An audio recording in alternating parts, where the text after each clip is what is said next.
चलो, जय जिनेंद्र। आज का लेक्चर शुरू करेंगे। जो हमारा ये जो अभी रूटीन में जो टॉपिक चल रहा है, मैंने उसमें से भगवती सूत्र के बहुत सारे पाठ लिए हुए थे। आपको तो जैसे जैसे मैं कर रही थी मैं आपको बता रही थी, बराबर।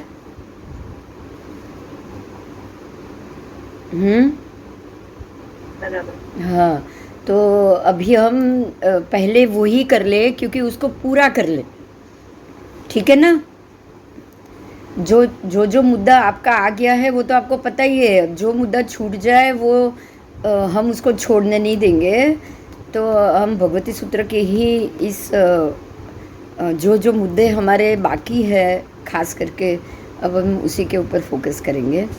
तो भगवती सूत्र की बात थोड़ी तो आप जानते ही हैं।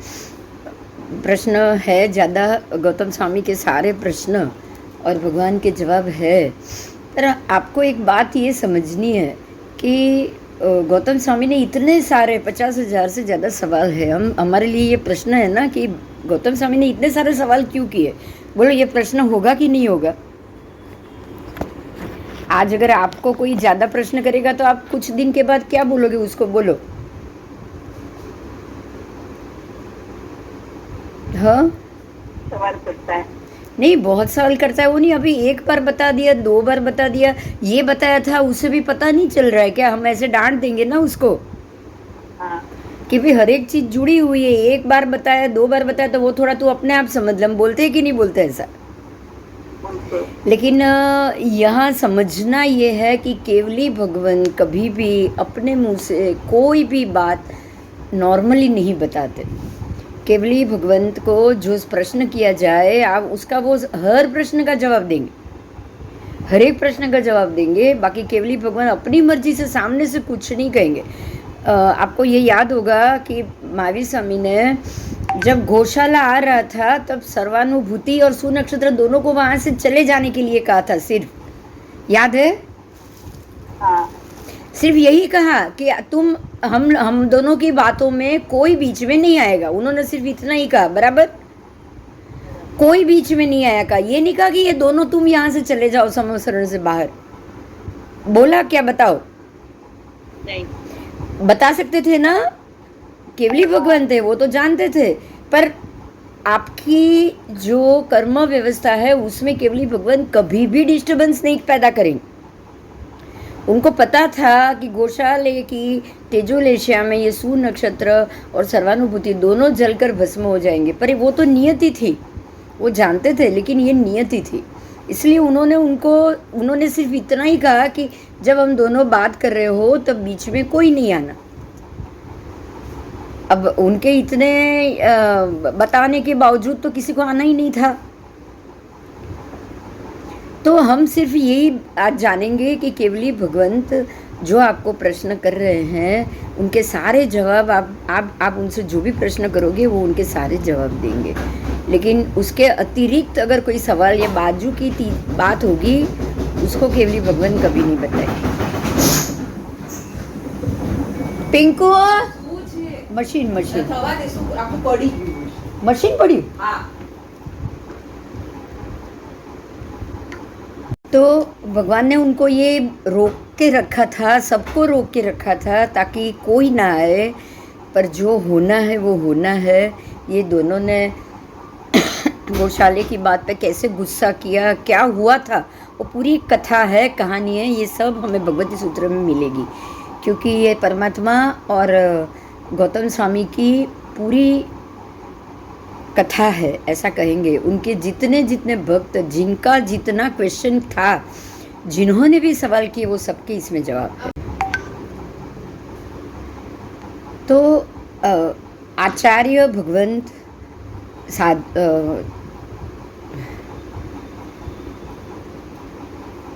साधक, साधु भगवान, सबके इसी के अंदर आपको बातें मिलेगी। सबसे पहला जो यहाँ पे जो क्वेश्चन है उसका जो जवाब है वो हम करेंगे, एक के बाद एक पेज से जाएंगे। अब तो यहाँ ये लिखा हुआ है कि मुनि को कैसे रहना चाहिए। हर एक छोटा छोटा प्रश्न आएगा। अगर कोई प्रश्न होगा तो आप ज़रूर पूछ लीजिएगा बीच में। कि यहाँ भगवान ने ये जवाब दिया है कि आया आया रो यानी कि आचारांग, आपका आचार कैसा होना चाहिए। मुनि अपने लक्ष्य की ओर मुख किए चलते रहे और विरोधी दिशाओं का पार पा जाए। मतलब जो जगह उनके लिए विरोधी है, जो जगह उनको रोकने वाली है, वो उनको पता चल जाए और वो दिशा में वो जाए ही ना। तो मुनि को ये चीज़ में अलर्ट रहना है, प्रत्येक समय में जागृत रहना है। भगवान ने बार बार कहा है गौतम समयम मां पमाए। तो ये कारण यही है कि बार बार एक ही चीज़ ध्यान में रखो, अपने लक्ष्य की ओर मुख करके चलो।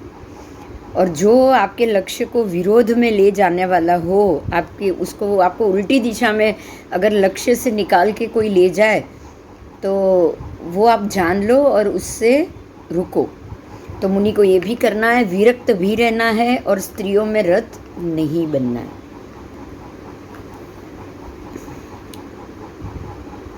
इसमें आगे जाएंगे तो जो भगवती में पृथ्वी कायिक आदि सूक्ष्म जीवों की वेदना, देखिए हमने अभी पिछले ही क्लास में पृथ्वी कायिक जीवों के मामले में तो जाना कि पृथ्वी कायिक जीवों की आयुष्य कितनी होती है, उनका शरीर क्या होता है। उनकी 4 लेशियाएँ भी होती है और 3 लेशिया वाले जीव देवगति के नहीं होते हैं। तो कोई कोई वनस्पति 3 लेशिया वाले जीव की है, कोई कोई वनस्पति 4 लेशिया वाले जीव की। तो अब आपको ये तो क्लियर हो गया ना कि अगर कोई जीव यहाँ लेशिया सहित जा रहा है तो उनको भी तकलीफ होगी। तो पृथ्वी का जीवों को तकलीफ होती है, ये तो हम जानते हैं, बराबर बराबर। पर उनको कैसी तकलीफ होती है उसका यहाँ क्वेश्चन किया गया है कि हे भंते, पृथ्वी का एक जीव आक्रांत होने पर किस प्रकार की वेदना का प्रत्यक्ष अनुभव करता है, वो खुद कैसी वेदना का अनुभव करता है। तो परमात्मा ने इसका जवाब दिया है कि कोई, हे गौतम, कोई जैसे कोई पुरुष अगर कोई युवान, तरुण, बलवान, युगवान मतलब बहुत ही शक्तिशाली, युवा, स्वस्थ और सधे हुए हाथों वाला, मतलब मजबूत हाथ वाला, उसके हाथ पांव, उसका पीठ, उसका पार्श्व यानी पड़खा और उसकी छाती, उरु यानी कि छाती, वो बिल्कुल दृढ़ और विकसित हो। मतलब ये बहुत ही जैसे हम बोलते हैं ना व्यायाम प्रिय। और आज आप बोलोगे ना कि क्या बोलोगे, पहलवान, ताकत वाला पहलवान जैसा कोई युवान पुरुष, समश्रेणी में स्थित 2 ताल वृक्ष और परिधा के समान जिसकी भुजाएं हैं। मतलब उनके हाथ भी कैसे, दोनों समश्रेणी में, और 2 ताल वृक्ष जैसे। ताल वृक्ष बिल्कुल बड़े लंबे लंबे होते हैं, अगर वो 2 भुजा खोले ऐसे लगाए ऊपर तो लगे जैसे 2 ताल वृक्ष खड़े। तो ऐसे ताल वृक्ष की तरह उसकी भुजाएं हो। चर्मेष्टक, पाषाण, मुदगर और मुष्टि के प्रयोगों से उसके शरीर के पुट्ठे आदि सुदृढ़ हो। मतलब आप वो जो पत्थर के ऊपर वो पाषाण को वो हाथ से मुट्ठी से मार पाए। आप देखते हो ना कराटे में कैसे होता है, पता है ना? हाँ, वो जैसे ईंट को तोड़ना हाथ से या मुट्ठी से, ऐसी उसकी ताकत हो, ऐसा सुदृढ़ पुरुष बताया है उन्होंने। ऐसा सुदृढ़ हो जो आंतरिक उत्साह बल से भी युक्त हो, लंघन, प्लवन, धावन और व्यायाम करने में समर्थ है। मतलब वो लंघन भी कर सकता है, वो उपवास भी कर सकता है, वो अच्छे से खा पी सकता है। प्लवन का मतलब वो आराम से पानी वानी सब खाना पीना सब बहा एकदम व्यवस्थित ले सकता है। व्यायाम भी समर्थवान होके कर सकता है। छेक, दक्ष, प्राप्तार्थ, कुशल, मेधावी, निपुण और सूक्ष्म शिल्प से समन्वित हो। वो बिल्कुल मेधावी हो, निपुण हो, सूक्ष्म से सूक्ष्म शिल्प की तरह उसका शरीर हो, कंडारित। और ऐसा युवान जब वृद्धावस्था में चला जाए, जब यही युवान खुद वृद्ध बन जाए, उसके शरीर जीर्ण पड़ जाए, जरा यानी कि रोग से जर्जरित शरीर बन जाए, वो बिल्कुल आतुर, बुभुक्षित, पिपासित, दुर्बल और कालांत पुरुष के मस्तक के दोनों हाथों को अबीरत करता है, मतलब वो अपने दुर्बल और पिपासित होके अपने दोनों माथा पकड़ कर बैठे कि अरे ये मेरा शरीर को क्या हो गया, मैं कैसा था और अब मैं क्या हो गया। देखो भगवान ने कैसी दो उपमा दी है, समझ में आ रहा है? हाँ देखो आप सिर्फ समझो, आप इस चीज को समझो, आज आप समझ सकते हो क्योंकि आप वो स्थिति में आ चुके हो, राइट? हम सब अपनी अपनी स्थिति देखेंगे। जब हम बिल्कुल युवा थे, 15-16 साल के थे, या जो 12-13 साल के थे, और स्पोर्ट्स और सब में मैं मेरी बात कर रही हूँ, नेशनल स्पोर्ट्स तक मैं, गुजरात स्टेट लेवल तक मैं पार्ट लेती थी। ऐसे बड़े बड़े लोहे के गोले को उठा के ऐसे फेंकते थे और उसमें भी जीतते थे क्योंकि सबसे लंबा दूर जाता था। अब लंबा और दूर जाने वाला लोहा तो उसी का होगा ना कि जिसके शोल्डर मजबूत होंगे। हाँ हाँ, तो ऐसे मजबूत शोल्डर वाले, ऐसे शरीर वाले, ऐसे युवान और वैसे शरीर और ताकत वाले उड़ते थे हम सब जगह, पर्वत चढ़ जाते थे। पालीताना कितनी मिनट में चढ़ते थे पता है तब? हाँ, नहीं, 15 15 से 20 મિનિટ में બરાબર દક્ષા એ વખતે તમે લોકો પણ तब तो सुनते ही नहीं थे ना, मम्मी पापा के साथ चलना चाहिए, दौड़ के चढ़ जाते थे, दौड़ के उतर जाते थे। याद आ रहा है? आप अब इसको खाली याद करो बस। हाँ ऐसी स्थिति आज अगर बोले आप एक पैर एक फ्लोर चढ़ो, आज मैं मेरी ही बात कर रही हूँ, चलो एक फ्लोर चढ़ने या 2 फ्लोर रेलवे के प्लेटफॉर्म के एक मुझे एक खाली ब्रिज चढ़ना हो, तो अब तब मैं वो चीज़ याद करूँ और आज की मैं स्थिति देखूँ। चलो ब्रिज तो चढ़ने की बात छोड़ो, आज मैं दो दादर भी ना चढ़ पाऊँ, ऐसी स्थिति में आ जाऊँ और मैं उसको याद करूँ तो मुझे कितनी पीड़ा होगी, आप सोच सकते हो? हाँ सोच सकते हो? परमात्मा ने ये उपमा दी है, बोलो। परमात्मा ने ये उपमा दी, सुनिए अभी ध्यान से, कि हे गौतम, उस पुरुष के दोनों हाथों से मस्तक को अभिरत होने पर, मतलब वो माथा पकड़कर बैठा है कि अरे मैं क्या था, मेरे अंदर इतनी ताकत थी, मेरी ताकत कहाँ चली गई, ये उसको पीड़ा हो रही है कि नहीं हो रही है? ये क्या हो रही है बताओ? ऐसा कैसी वेदना, ऐसा अभिरत होने पर वो पुरुष कैसी वेदना का प्रति अनुभव करके विचरण करता है, बोलो।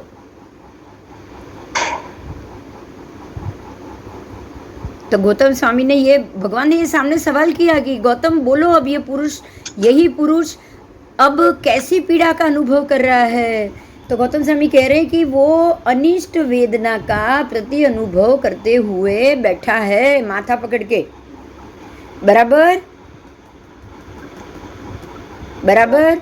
तो अब यहाँ ध्यान से सुनिए, भगवान क्या कह रहे हैं, ध्यान से सुनिए। प्रत्येक आत्मा कैसा शक्तिशाली है, केवली भगवान जितना ना। प्रत्येक आत्मा की शक्ति कितनी?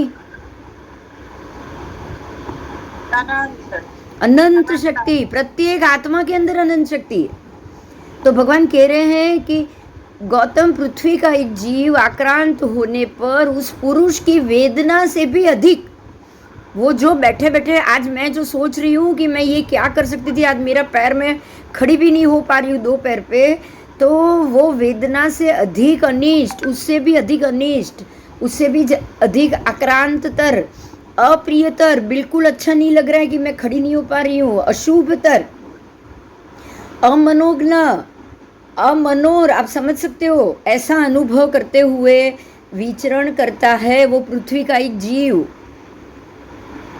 पृथ्वी का एक जीव ऐसा सोच रहा है कि मेरी अनंत शक्तियों की जगह मैं आज जगह से हिल भी नहीं सकता हूँ। समझ में आया? आप उसी की जगह आपको भी देखो, यहाँ हमें यहाँ नहीं अटकना है, आपको ये सोचना है कि आपकी आत्मा क्या सोच रही है। आपके आत्मा भी वही सोच रही है कि कहाँ केवली भगवान जितनी अनंत शक्ति तो मेरे अंदर भी पड़ी हुई है।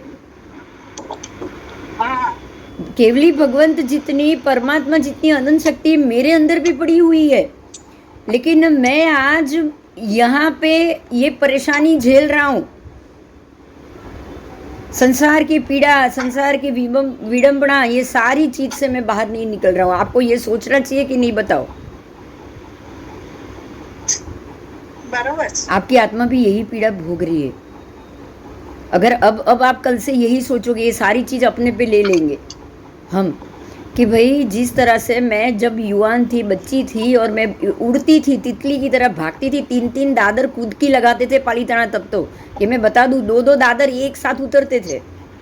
हाँ, भागता था। दौड़ दौड़ के 2 दादर एक साथ उतरते थे, और आज जो वो फ्लाइट के भी दादर रेलिंग पकड़ पकड़ के एक एक उतरते हैं हम।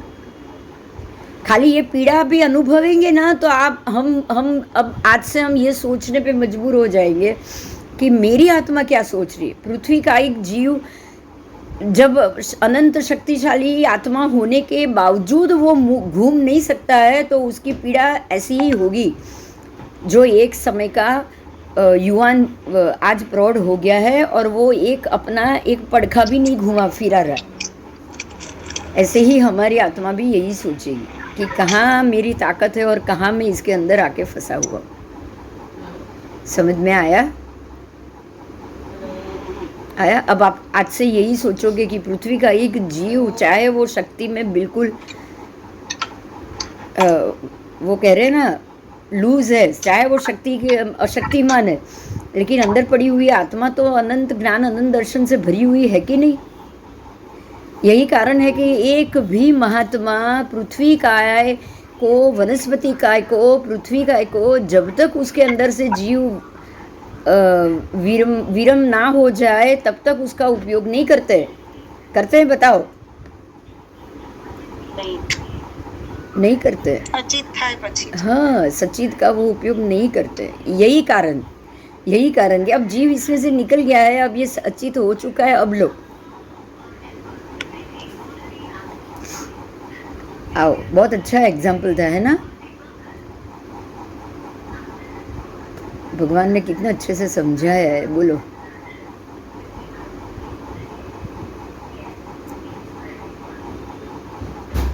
अमनस्क प्राणी और क्वेश्चन किया गौतम स्वामी ने कि हे बनते, जो ये अमनस्क प्राणी, अमनस्क का मतलब क्या?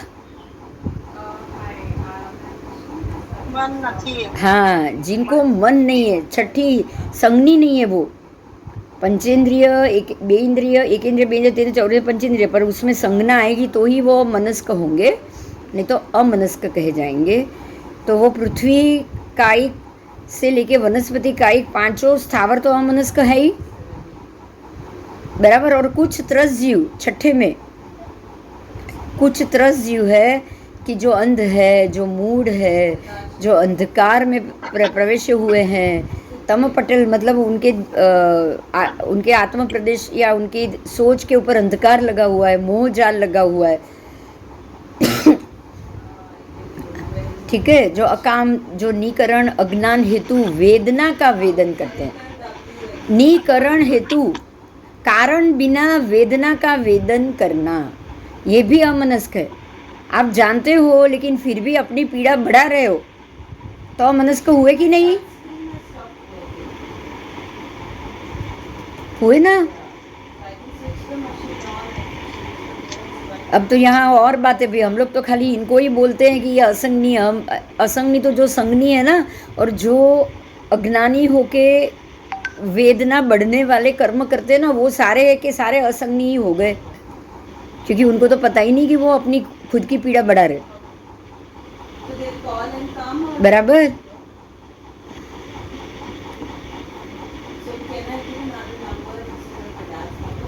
तो अब भगवान को ये वापस प्रश्न पूछा कि क्या प्रभु समनस्क और अमनस्क प्राणी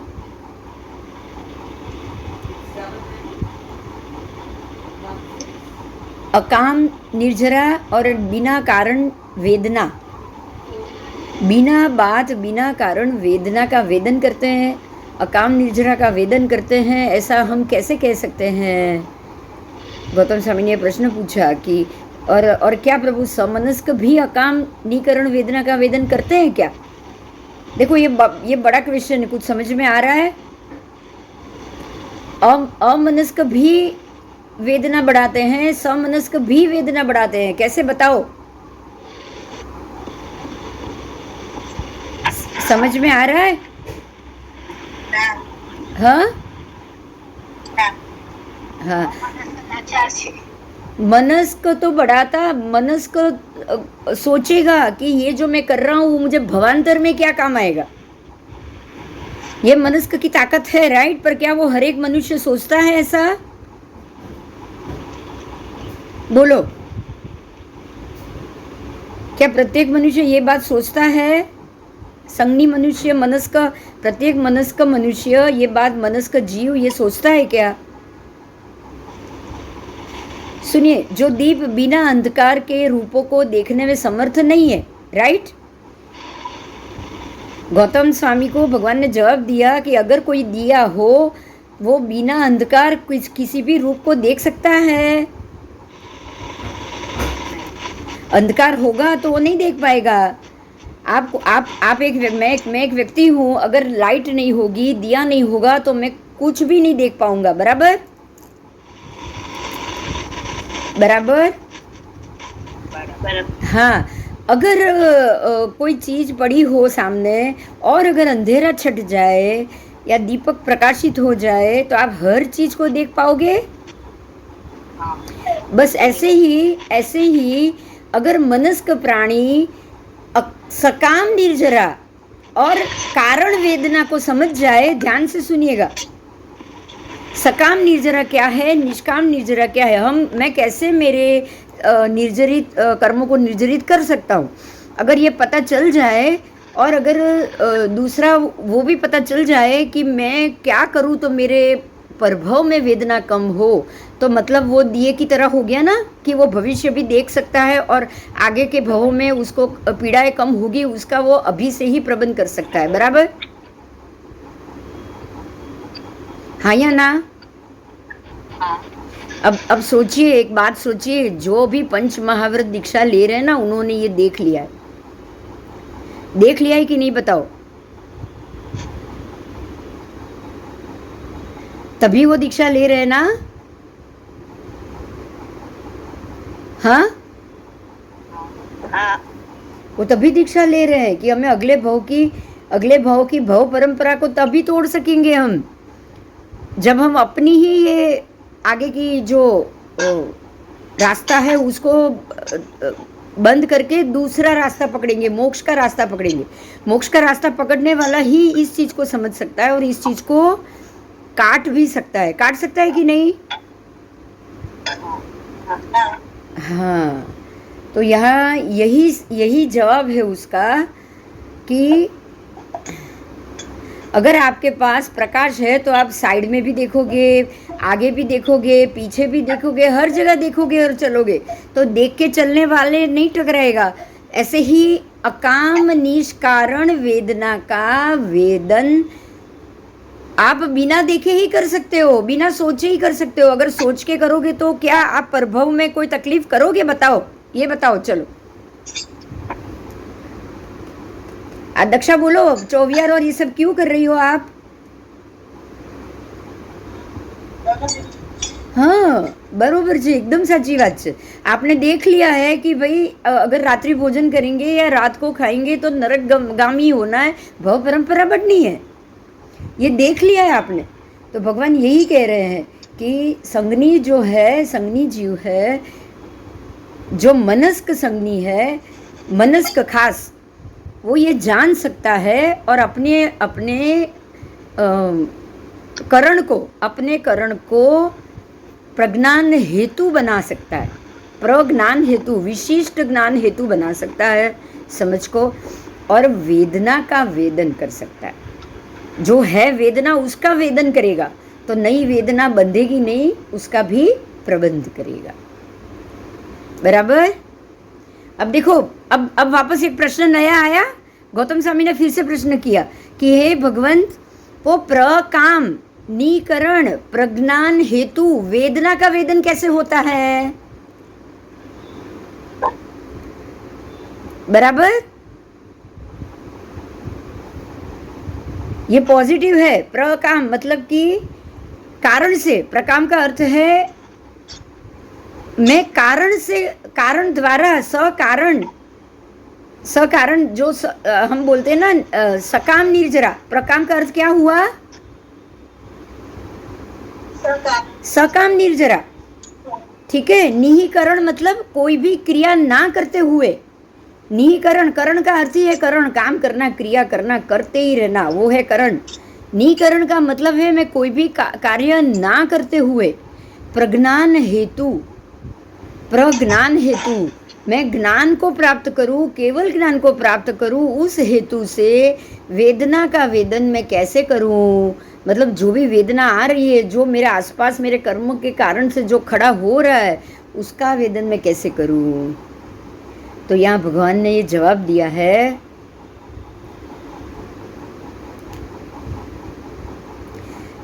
हे गौतम, जो समुद्र के उस पार जाने में समर्थ ना हो, अगर कोई समुद्र के उस पार जाने में समर्थ ना हो, अगर कोई समुद्र के पार में क्या क्या पड़ा है वो चीज़ देखने में समर्थ नहीं है, जो देवलोक है उसमें भी जाने में समर्थ नहीं है, जो देवलोक में क्या क्या चीज़ है वो देखने में भी समर्थ नहीं है, बराबर बराबर। आप क्या ये सब करने में समर्थ हो? बोलो। तो जो चीज में या जो देखने में समर्थ ना हो उसकी आकांक्षा हमें करनी चाहिए क्या? बोलो।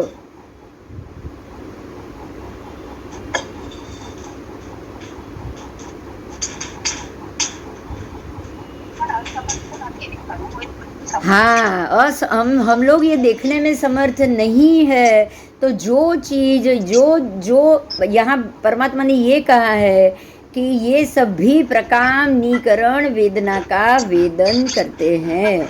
मतलब क्या है कि अगर आपको पता चल गया कि आप इसके लिए समर्थ नहीं है, तो आप उस तरफ की कोई भी अभिलाषा, कोई भी क्रिया, कोई भी वो जानने की अभिलाषा आप उसको छोड़ दोगे, तो उस तरफ का आपका सारा कर्म निकरण हो जाएगा। समझ में आया? आमा बहुत सिंपल वर्ड में एक ही बात समझनी अपनी लैंग्वेज में कि जे जग्यानी खबर નથી એનું ડાપણ કરવાનું નહીં। સમજાયું? સમજાઈ ગયું? જે જગ્યાએ તમારો છેડો અડતો નથી ત્યાં જઈને કોઈને પણ કોઈ શિખામણ આપવાની નહીં। સમજાયું? બહુ સિમ્પલ શબ્દમાં, કારણ કે એનાથી જ કરણ વધે છે। કરણ શેનાથી વધે?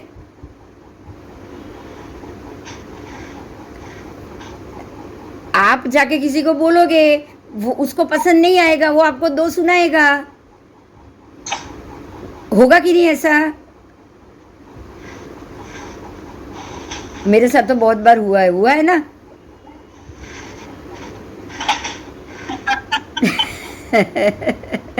दक्षा को पता है हुआ कि नहीं, बताओ। वहाँ जरूरत ही नहीं थी, वो देखने की जरूरत नहीं थी, और जाके देखा, अब उसके पार का देवलोक नरक सब मिल गया कि नहीं, बताओ। बिना बात,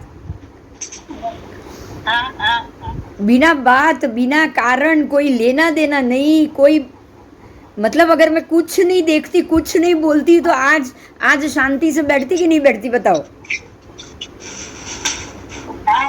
हाँ, क्योंकि एक वैर परंपरा बन जाएगी। आपने उसको बोला, उसको पसंद नहीं आया, तो एक वैर परंपरा चालू हो गई, और ये तो हर भवांतर में आके खड़ी रहेगी। बहुत सी ऐसी जगह है, बहुत से ऐसे लोग हैं जिनको आप कुछ भी जाकर बोलोगे ना, अगर उनको अच्छा नहीं लगा ना, तो वो आपको बाद में भी नहीं छोड़ेंगे कि तुमने मुझे एक बार भी ये सलाह क्यों दी। समझे आप? तो ये आपके लिए ये वेदना का वेदन हुआ, मतलब आप एक वेदना को वेद रहे, आपने नई वेदना खड़ी कर दी।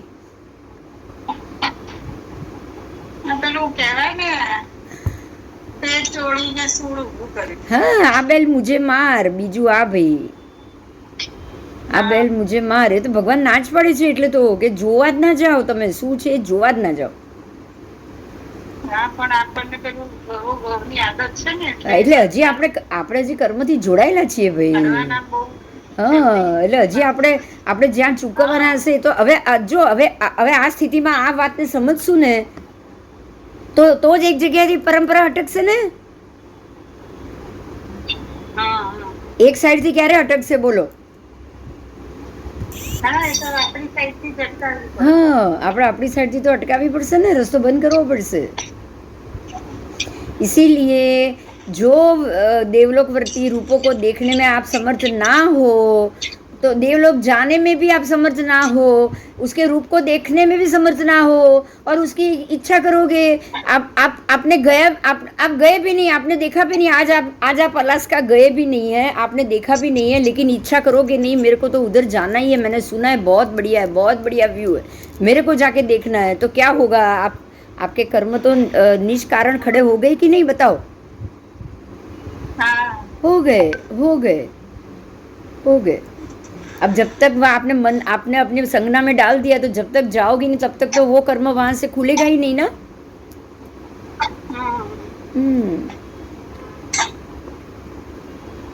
आओ चलो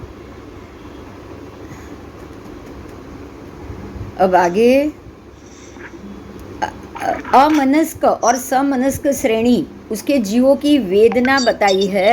तो अब यहाँ पे अमनस्क श्रेणी है, समनस्क हम पढ़े हुए हैं. बोलो आप में से बोलो, मुझे भी मालूम पड़े आपको कितना याद है. जल्दी अमनस्क कितने कितने हैं गिनाओ तो.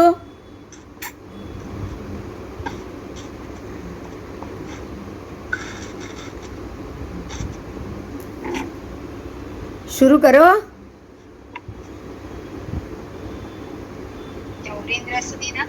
હા ચૌરીન્દ્રિય સુધીના બધા, ચૌરીન્દ્રિય સુધીના બધા જ. એના પહેલા પંચેન્દ્રિય અમનસ્ક આવે ને. હા પંચેન્દ્રિય અમનસ્ક પણ આવે. પંચેન્દ્રિય મનસ્ક એટલે મનસ્કમાં તો એક જ આવ્યું. મનસ્કમાં તો એક જ આવ્યું ને પંચેન્દ્રિય મનસ્ક. પણ એ પણ પર્યાપ્તા, એ પણ ખાલી પર્યાપ્તા પંચેન્દ્રિય મનસ્ક, અપર્યાપ્તા પણ નહીં. બરાબર. તો બાકીના જે 14 છે, ટોટલ 14 છે, 7 પર્યાપ્તા 7 અપર્યાપ્તા. બરાબર. તો 14 માંથી એક જ આવશે મનસ્ક, બાકી 13 અમનસ્ક.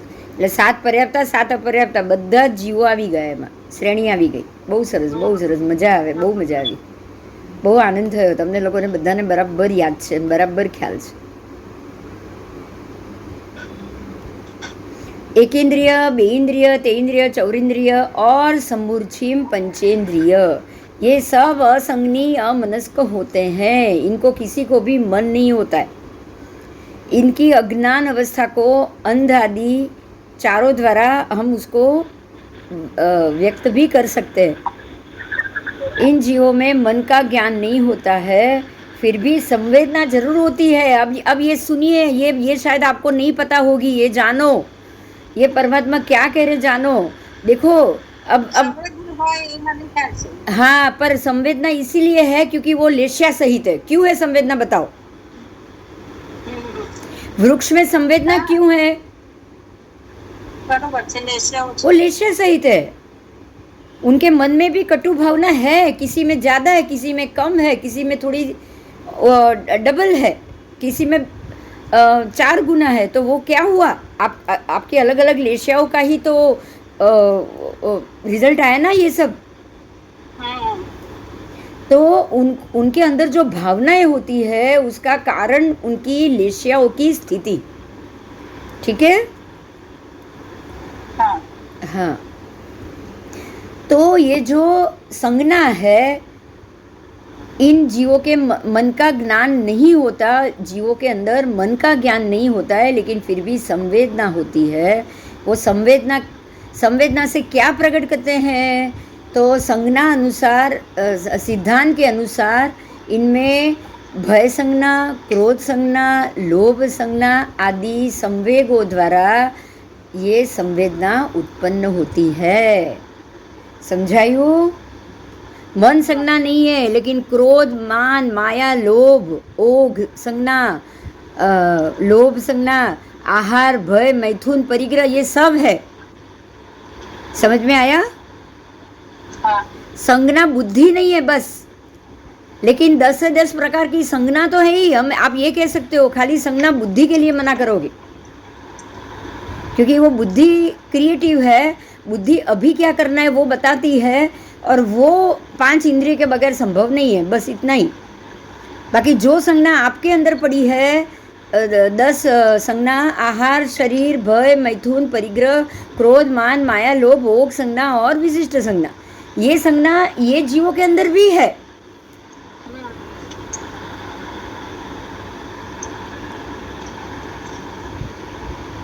तो संवेग द्वारा उनके ये जो क्रोध आदि, मान, माया, लोभ आदि संवेग कहा जाता है, वो संवेग के द्वारा उनकी संवेदना उत्पन्न होती है। ठीक है। अब गौतम स्वामी ने वापस पूछा कि हे भगवान, पृथ्वी का एक आदि एक कोई છે નહીં છે ને, બધા છે છે મારા કેમ આવતા નથી ના ના છે જો કાશ્મીરા છે, અમિતાબેન છે, અને હજી પણ કોઈ છે ને?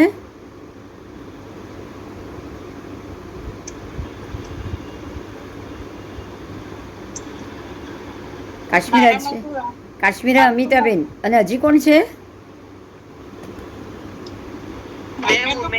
હા, નૂતનબેન ને?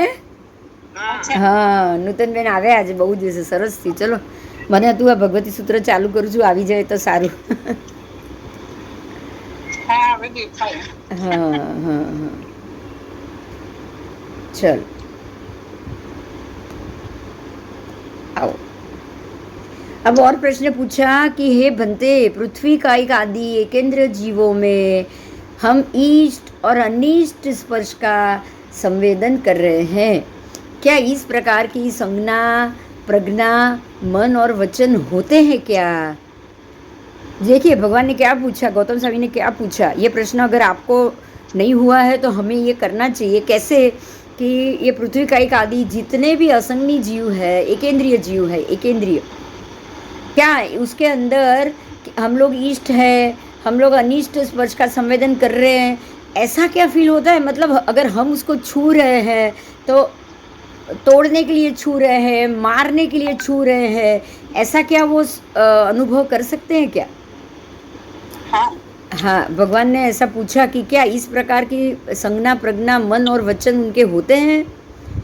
तो भगवान ने कहा नहीं, ऐसा तो नहीं होता है। उनको हाँ, उनको ये नहीं पता है कि जो मेरी तरफ आया है वो हाथ मुझे मारेगा या बचाएगा। देखिए यहाँ बहुत अच्छी बात है, ये बात आज आई, क्योंकि इसके लिए मैं एक एग्जाम्पल दूंगी। अगर कोई बिच्छू समंदर में अगर डूब रहा हो ना, पानी से वो बाहर नहीं आ सके, ऐसा भी होता है ना, लहरों के अंदर चढ़ जाए और लहरों के कारण वो बाहर नहीं आ रहा है, और आप उसको देखो और आप सोचो कि ये अंदर अंदर ही जाता जाएगा तो ये डूब जाएगा, तो ये बच नहीं पाएगा। तो अगर आप उसको बचाने के लिए हाथ में पकड़ो ना, तो जैसे ही आप उसके पकड़ोगे ना, वो यही सोचेगा कि कोई मुझे मारने के लिए आया, वो सीधा आपको डंक मार देगा। वो ये नहीं सोचेगा कि ये मुझे बचाने के लिए आया है। क्योंकि ये तो बिच्छू तो, अब ध्यान से सुनिए, बिच्छू तो फिर भी पंचेंद्रिय है, उसको तो पता भी है आसपास के। अच्छा, इसकी जगह मान लो कि अगर कोई कोई वो बंदर का बच्चा हो, वो आपको नहीं मारेगा।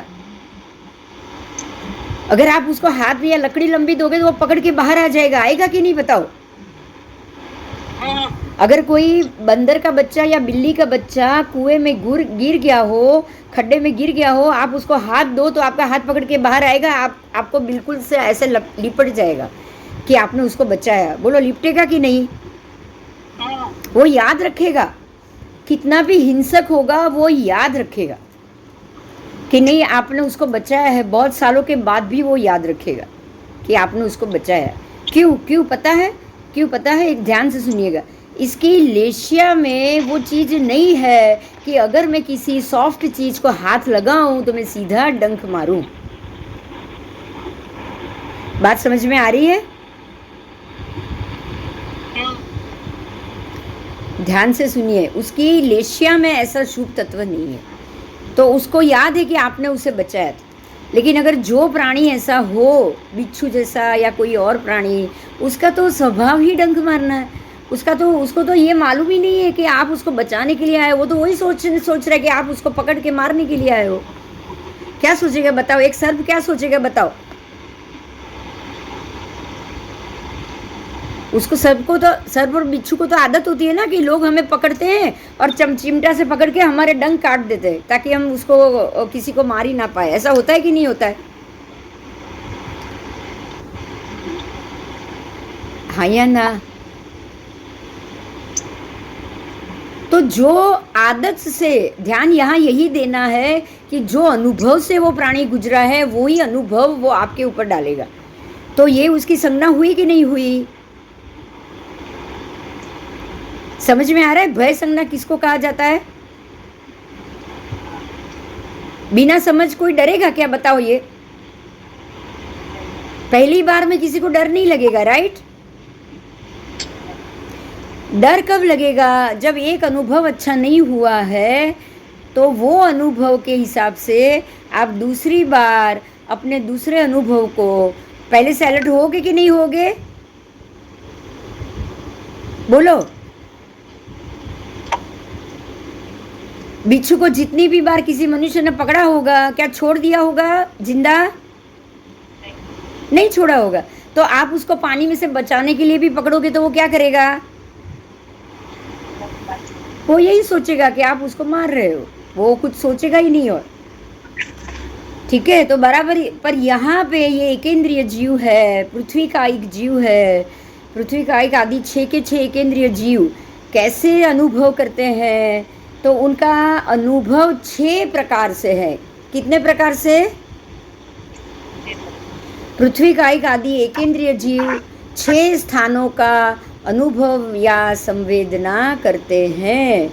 कौन से 6 स्थानों पे उनको ये अनुभव होता है? तो पहला है ईष्ट, यानी कि इष्ट और अनिष्ट स्पर्श।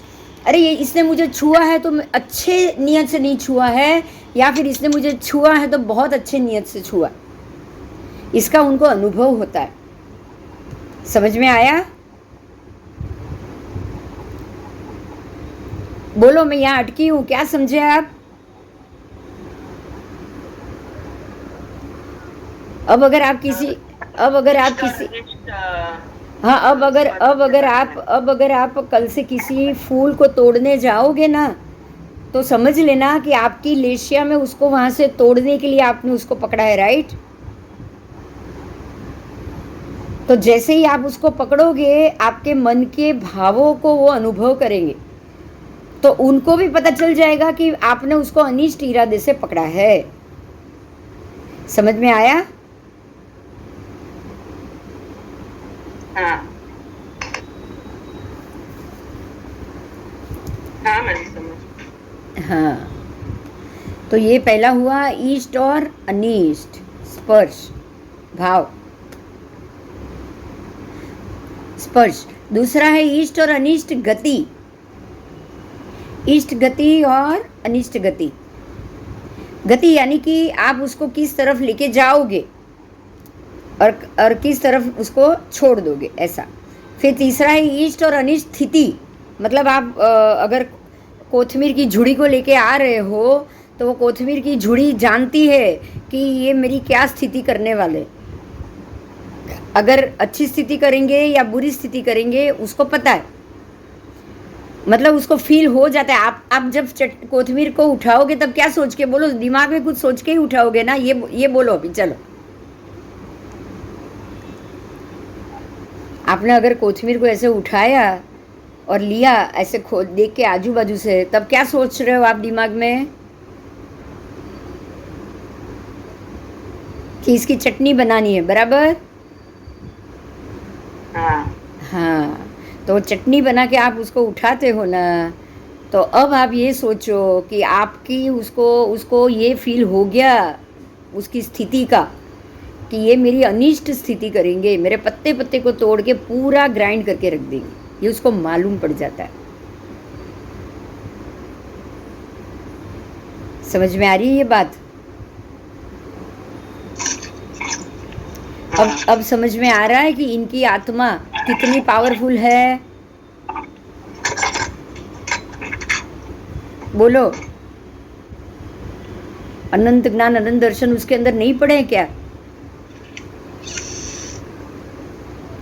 પડે કે નહીં પડે? પડ્યા છે. અને એટલા જ માટે હવે ધ્યાનથી સાંભળજો એક બહુ ઇમ્પોર્ટન્ટ વાત જે આપણે લેડીઝો માટે બહુ જરૂરી છે. ક્યારે પણ શાક લેવા જાઓ તો 4-5 કલિંગર ઉપર હાથ નહીં ફેરવતા.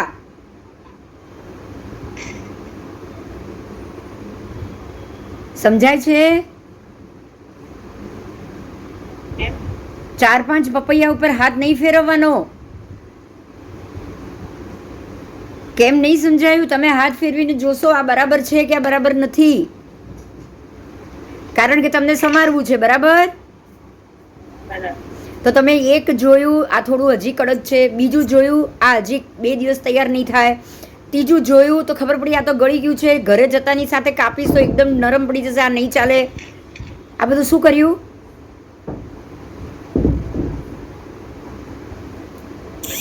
તો એ બધા કલિંગરે શું ફીલ કરી? વેદના ફીલ કરે, અંદરથી ફફડે એમ કે. ફફડે. આ સાચી વાત છે. જો હવે સમજાય છે, ગાથા પાઠથી સમજાશે તમને. એ 6 પ્રકારની વેદના ફીલ કરે છે. એક સ્પર્શની કરે છે, પછી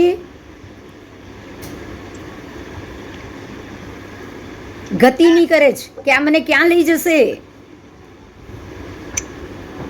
આ મને ક્યાં લઈ જશે. ઈષ્ટ અનિષ્ટ ગતિ, કારણ કે તમે વિચારેલું છે મારે ચટણી કરવી છે એને ગ્રાઇન્ડરની અંદર જઈને પીસાવાનું છે, એ ગતિ છે એની. ઈષ્ટ અનિષ્ટ સ્થિતિ કે આ મારી શું હાલત કરશે ઘરે જઈને, મારે એક એક પાંદડા પહેલાં તો તોડશે એમ. કોથમીર એવું વિચારશે કે મારે એક એક પાંદડા તોડશે શરીરમાંથી. સમજાય છે? ઈષ્ટ અનિષ્ટ લાવણ્ય. ઈષ્ટ અનિષ્ટ લાવણ્ય. લાવણ્ય એટલે એનું શરીર, લાવણ્ય એટલે એનું રૂપ. પછી ઈષ્ટ અનિષ્ટ યશ કીર્તિ, ઈષ્ટ અનિષ્ટ ઉત્થાન અને ઈષ્ટ અનિષ્ટ ઉત્થान कर्म बल वीर पुरुषकार पराक्रम, आ बद्दू ज आवी गयुं ईष्ट अनिष्ट. तो ये 6 प्रकार से उनको भय होता है कि ये लोग मेरे अब ये मेरे को लेके जा रहे हैं तो ये मेरी ये हालत करेंगे, ये हालत करेंगे, ये हालत करेंगे. अब हमारे लिए एक ही बहुत अच्छी आज ये पढ़ने के बाद एक बहुत अच्छा सोच दिमाग में आएगी. आप वनस्पति और उन सबको तो इसीलिए बोला गया है कि आप उनको जब भी हाथ लगाओ आप उनको अभयदान के हेतु से ही हाथ लगाओ. कैसे लगाओगे बताओ? अब समझ में आ रहा है कि जो महात्मा ये पाठ समझ जाते हैं वो कायमी आयम बिल क्यों करते हैं? समझ में आ रहा है? अब समझ में आ रहा है कि जिनको जो हो सके वो कायमी आयम बिल क्यों कर रहे हैं? क्योंकि ये वनस्पति की ये 6 प्रकार की संवेदना उन्होंने जानी होगी तभी ना.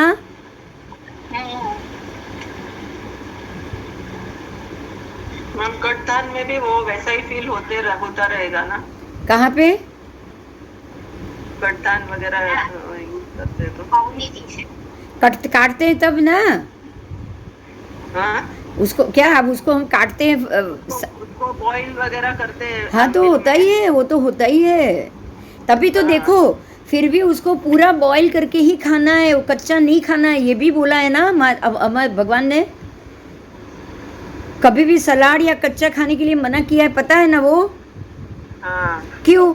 क्योंकि आधा कच्चा रखोगे तो जीव तो अंदर ही है. आप उसको फिर चबा चबा के खाओगे तो उसको और पीड़ा होगी कि नहीं होगी? होगी ना. काटने के बाद ऐसे सुधारने के बाद तो उसकी आत्मा निकल जाती है 48 मिनट के बाद, उससे पहले नहीं. हाँ. 48 मिनट के बाद. अभी सैंडविच आप खड़े होके खाएंगे तो क्या होगा? 48 मिनट किसी के अंदर भी हुई क्या? नहीं, कुछ नहीं हुआ. बराबर. लोग फिर सब्जी लेते तो 4-5 ऐसे देख के ही लेते हैं ना, कौन सा अच्छा है, हाँ कौन सा वही नहीं. तो यही ऐसा नहीं समझना करना है. चाहिए.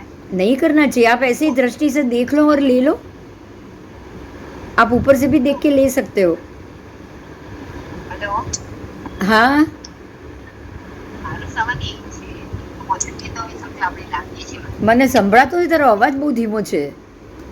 કોથમીર આપણે માર્કેટમાંથી લાવીએ છીએ, બરાબર? હા તો એ તો હવે ત્યાં આપણે ત્યારે લઈએ ત્યારે પછી સચિત ના હોય ને. સચિત તો એની મૂળિયા સાથે તો હોય જ છે ને, એની આખી દાંડી છે, તમે એને ઉગાડો એટલે એમાંથી જ પાછી ઉગે.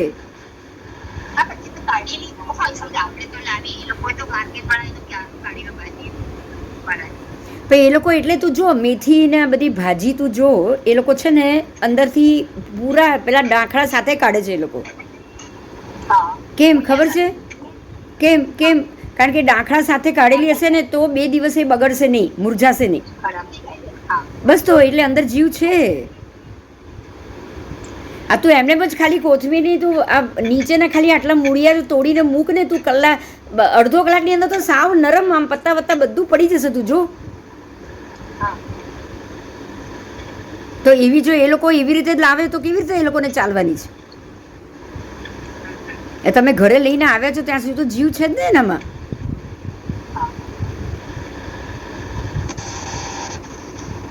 એટલે આ તો નથી ને, તમારે ચટણી પણ બનાવવી હોય તો તાજી નહીં બનાવવાની, હા, તાજી તોડીને નહીં બનાવવાની, એમ કહું છું. તરત તોડીને તરત નહીં કરવાની, એને રહેવા દેવાની, 1 કલાક છોડી દો.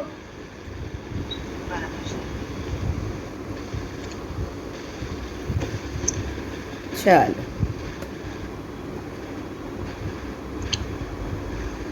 तो ये 6 प्रकार का 6 स्थानों में 6 प्रकार यानी ये जीव अलग अलग 6 स्थानों में 6 स्थानों का अनुभव करते हैं, संवेदना करते हैं कि भाई उनके साथ अच्छी नीयत से किसी ने हमको छुआ ही नहीं है. बस ये इन्होंने हमें जो छुआ है वो अच्छी नीयत से नहीं छुआ है, पहला तो. दूसरा, अब यहाँ से टूटने के बाद हम कहाँ जाएंगे वो नहीं पता है, अच्छी गति होगी या अशुभ गति होगी, ये मेरी क्या गति करेंगे, उसके बाद मेरी स्थिति क्या होगी. मतलब तोड़ के लेकर गए हैं तो पत्ता तोड़ा या डांखड़ी के साथ तोड़ा, ये भी उनकी इष्ट अनिष्ट स्थिति होती है. अगर आप पूरा ही वो झाड़ निकाल रहे हैं तो वो इष्ट स्थिति है, लेकिन हम लोग तो पत्ते वत्ते सब अलग कर लेते तो अनिष्ट स्थिति हो गई ना. फिर इष्ट अनिष्ट लावण्य मतलब उनका शरीर कैसा रहेगा.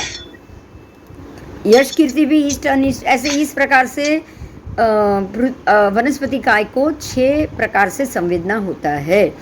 तो यहाँ इस बात से इतना अवश्य स्पष्ट हो गया कि बिना मन के जीव अमनस्क जीवों में भी संवेदना होती है.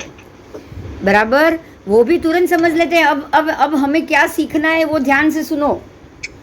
हमें क्या सीखना चाहिए वो ध्यान से सुनो. देखो, आपको ये पता है ना, महात्मा का हाथ अपने माथे पे हो तो बहुत अच्छा होता है. महाराज साहब के पास जाते हैं तो वो अपने माथे पे वासक्षेप डाले और अपने माथे पे हाथ रखे तो आपको क्या फील संवेदना होगी, बोलो. हम जब किसी वनस्पति काय को छूते हैं तो वो संवेदना अनुभव करता है, तो हमें भी किसी पंचेंद्रिय, संज्ञी पंचेंद्रिय और वो भी ज्ञानी ध्यानी के स्पर्श लेना चाहिए कि नहीं लेना चाहिए?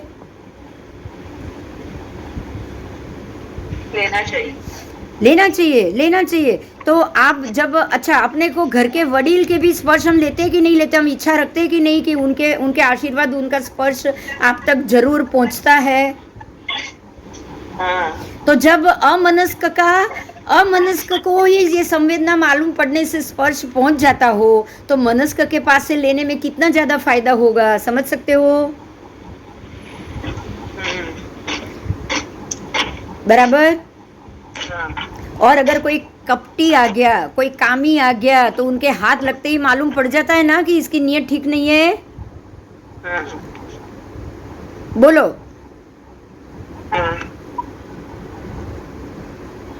तो जब हम इस चीज का फायदा हम कहाँ पे उठाएं, बताओ.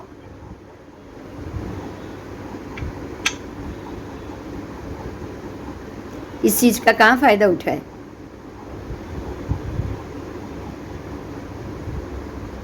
ऐसे अच्छे ज्ञानी ध्यानी, अच्छे कर्म वाले, अच्छे मोक्ष मार्ग के साधक के पास जाके उनके हाथ से उनका हाथ अपने माथे पे रखवाना चाहिए कि नहीं रखवाना चाहिए? रखवाना चाहिए. हमें इस प्रकार से उनकी संवेदना को अपने शरीर के अंदर लानी चाहिए. और उससे भी बड़ा फायदा जब भी मंदिर में पूजा के लिए जाओ, परमात्मा के दोनों चरण पकड़ के ये जरूर मांगो, क्योंकि ये तो सिद्ध भगवंत हो चुके हैं, आर्यन परमात्मा हो चुके हैं, हो चुके हैं। तो अनंत पालीताना में जाओगे तो अनंत सिद्धों की ये छत्र छाया है, तो वहाँ के अणु परमाणु आपको क्या फील कराएंगे? बोलो, ये जमीन के अणु परमाणु अगर इतना शुद्धता फील कराते हो तो हमारे परमात्मा की प्रतिमा जी क्या फील करेगी? सोचो तो।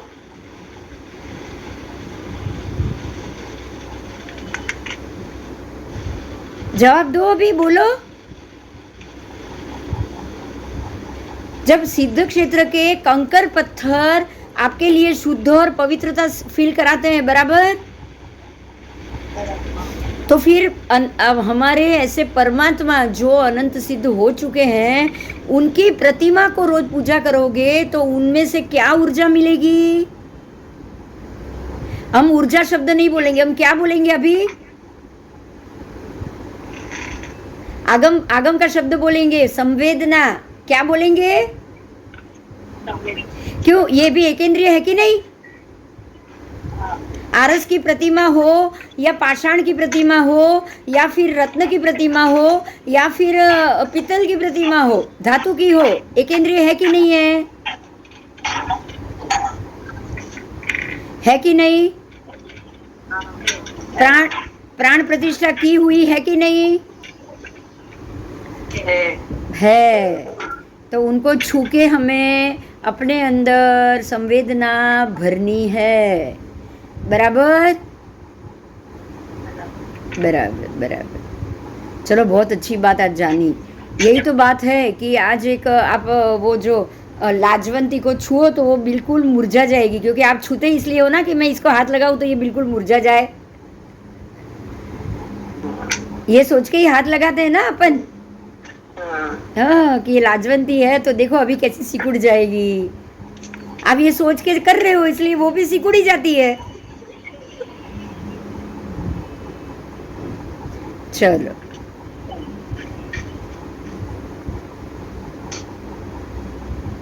अब आगे जाएंगे। ये टॉपिक अब तक समझ में आ गया कि कुछ बाकी है मुद्दा? हाँ, आत्मा का संज्ञान और उसका चरम बिंदु आत्मा उपलब्धि या आत्मा साक्षात्कार होता है। आत्मा का संज्ञान क्या है भाई? चलो, ये बहुत ही बढ़िया पॉइंट आया कि आत्मा का चरम बिंदु क्या है, बताओ। हमारा नहीं, ये भव का नहीं, मैं भव की बात नहीं कर रही हूँ। हमारे अंदर जो बैठा है, आत्मा का चरम बिंदु क्या है? मोक्ष। आत्म साक्षात्कार मतलब मैं आत्मा को उसके सारे ज्ञान से साक्षात्कार कराऊं, बराबर। आत्मा उपलब्धि, आत्मा को आत्मा के ज्ञान उपलब्ध कराऊं, तो आत्मा उपलब्धि हुई। सिद्धात्मा को दूसरे सिद्धात्मा के साथ में जाके मिलाऊं तो वो भी आत्म साक्षात्कार हुआ। यस। तो आत्मा का, हमें अपने आत्मा का आत्म साक्षात्कार कराना है, ये हमारा गोल होना चाहिए, बस, बराबर।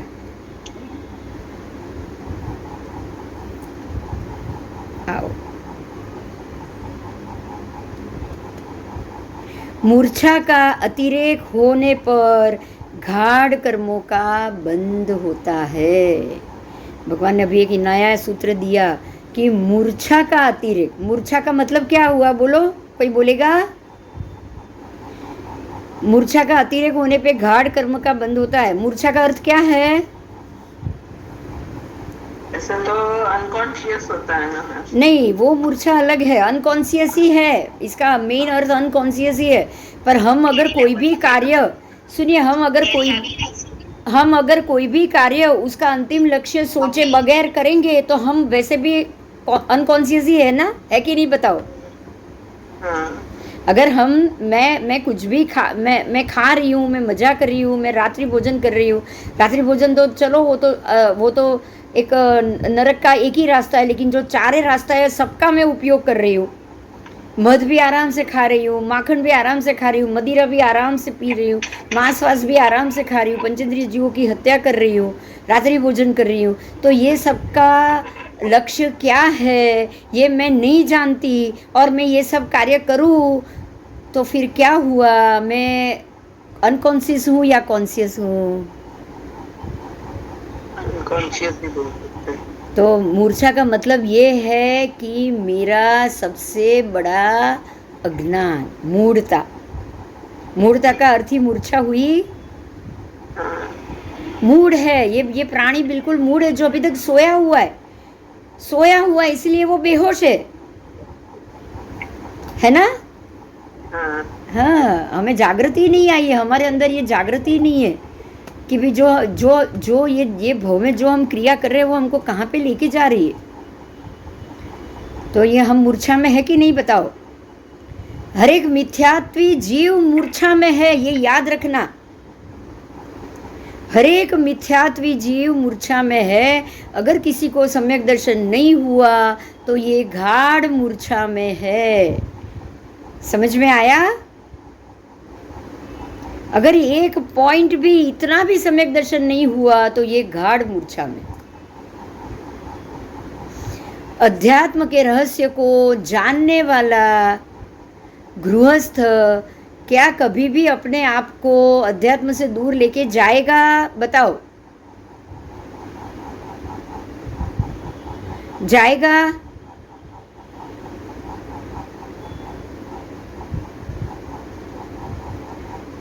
तो वो गाढ़ कर्म का बंध नहीं करेगा, बराबर? जो ये मिथ्यात्व को जान गया वो क्या गाढ़ कर्म बंद करेगा?